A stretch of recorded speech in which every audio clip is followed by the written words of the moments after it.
इसी बात से क्या आप मोदी जी के लिए 2 शब्द बोल सकते हैं? क्या बोलना चाहेंगे आप मोदी जी के लिए? कैसे इंसान हैं वो? मोदी जी एक बहुत जहाँ तक देश का सवाल है, 24 घंटे देश के बारे में सोचना और देश के भविष्य के बारे में सोचना।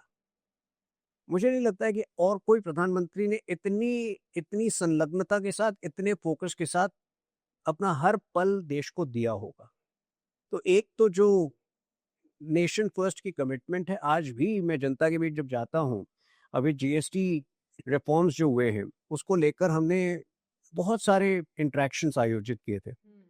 तो मैं एक सीनियर सिटीज़न क्लब से मिलने गया था, सीनियर सिटीज़न के लोगों से बातचीत कर रहा था, एक महिलाओं के ग्रुप से मीटिंग की, कल मैं गोवा में था एक प्रेस कॉन्फ्रेंस के लिए, तो अनेक जगहों पर जब बातचीत होती है, it is very impressive to see the way senior citizens connect with him, with prime minister Modi. उनको लगता है कि पिछले 70 वर्षों में ऐसा कोई व्यक्ति नहीं रहा है जो कि 24 घंटे केवल और केवल देश के बारे में सोच रहा। तो एक तो ये खूबी है उनकी। दूसरा जो उनकी छवि है उसके बिल्कुल विपरीत एक जो टफ एक्सटीरियर है, मुझे लगता है कि बहुत ही संवेदनशील, बहुत ही कोमल व्यक्ति है। मैं उनसे 2 बार निजी तौर पर मिला हूँ और दोनों बार मुझे लगा है कि जो उनकी जो एक पर्सनल अटेंशन है टू डिटेल्स, इतने व्यस्त होने के बावजूद उनको पता होता है कि आपने किसी एक फलाने डिबेट में ये गलती की थी या आपने ये सही कहा था। अच्छा। तो मेरे ख्याल से वो कॉन्स्टेंटली जो है उनकी रिसर्च, उनकी इन्वॉल्वमेंट लोगों के प्रति इतनी मजबूत होती है।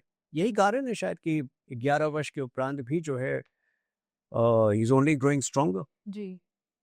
मतलब मैं इनफैक्ट पर्सनली मैं काफ़ी बड़ी फ़ैन हूँ मोदी जी की। लेकिन चलते हैं जो आपने कहा बहुमत में बीजेपी आई, अभी रिसेंटली राहुल गांधी ने पूरे अ, चिट्ठे खोले हैं कि बीजेपी ने वोट चुराए। उस पे क्या बोलना चाहोगे आप? देखिए, राहुल गांधी को जवाब उनके खुद के नेता, एक रजन्ना नाम के नेता हैं कि आरजे रजन्ना, कर्नाटक के एक शेड्यूल्ड ट्राइब कम्युनिटी से आए मंत्री थे। उनको बर्खास्त किया गया केवल इसलिए क्योंकि रजन्ना ने कांग्रेस पार्टी पे सवाल उठाया कि जब ये पूरा वोटर लिस्ट बन रहा था, हर पार्टी के बीएलएज होते हैं, ब्लॉक लेवल एजेंट्स। कांग्रेस के ब्लॉक लेवल एजेंट्स उस समय क्या कर रहे थे? और यही सवाल सुप्रीम कोर्ट ने भी कांग्रेस पार्टी से पूछा है बिहार इलेक्शन के संदर्भ में। सुप्रीम कोर्ट ने बल्कि बल्कि पूरी काउंटिंग के साथ, गिनती के साथ बताया कि आपके इतने ब्लॉक लेवल एजेंट्स हैं, अगर ये सब प्रोसेस में जुट जाएँ, तो 5 या 6 दिन में सारी जो हैं लिस्ट्स क्लियर हो सकते हैं, सारे वेरिफिकेशन प्रोसेस क्लियर हो सकते हैं, जो आप आरोप लगा रहे हैं कि इतने लोगों के नाम हटाए गए, इतने लोग।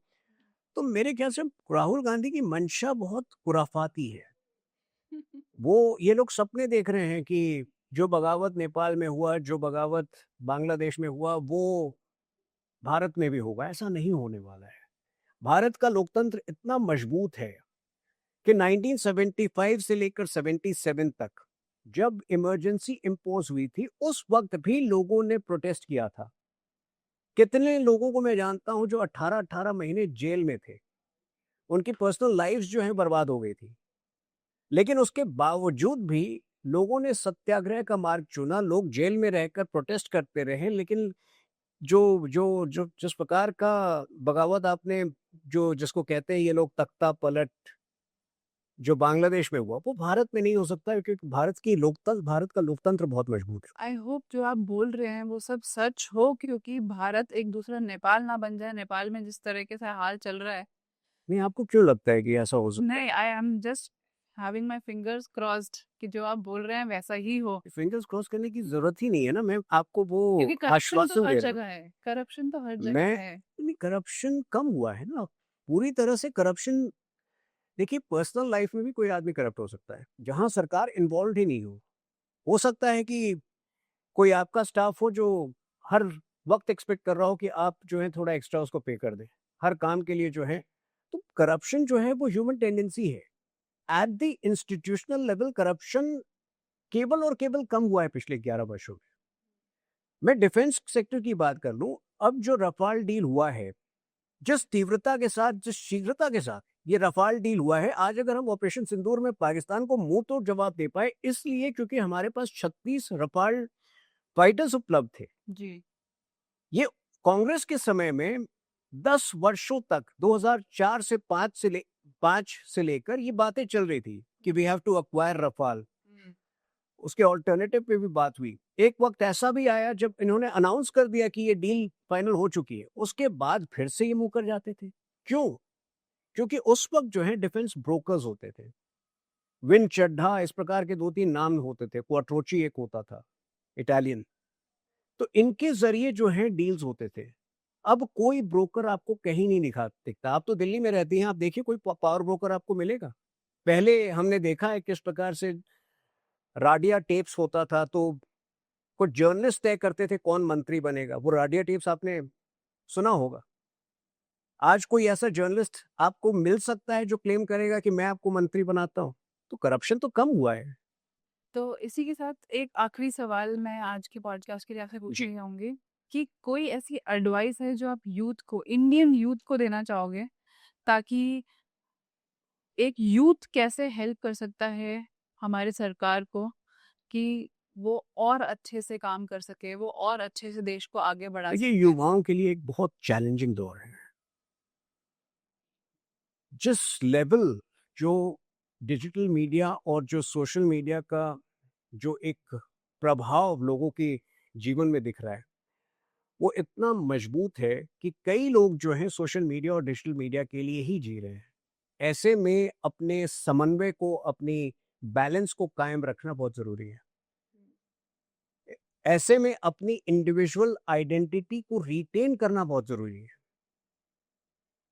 और ऐसे में ये मानना बहुत ज़रूरी है आपके लिए कि पद ज़रूरी नहीं है आपके लिए।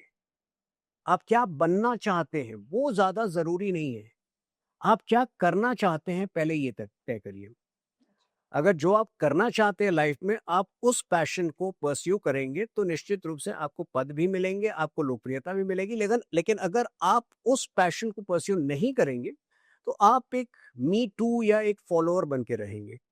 और फॉलोअर बनना बहुत आसान है सोशल मीडिया के युग में। 4 रील देखकर आप भी वही करना शुरू कर देंगे जो बाकी लोग कर रहे हैं। तो वो इंडिविजुअल आइडेंटिटी को लूज़ मत करिए, यही मेरी सलाह होगी देश के भावी लीडर्स के लिए। मज़ा आया आपसे बात करके, बहुत थैंक यू। अच्छा लगा।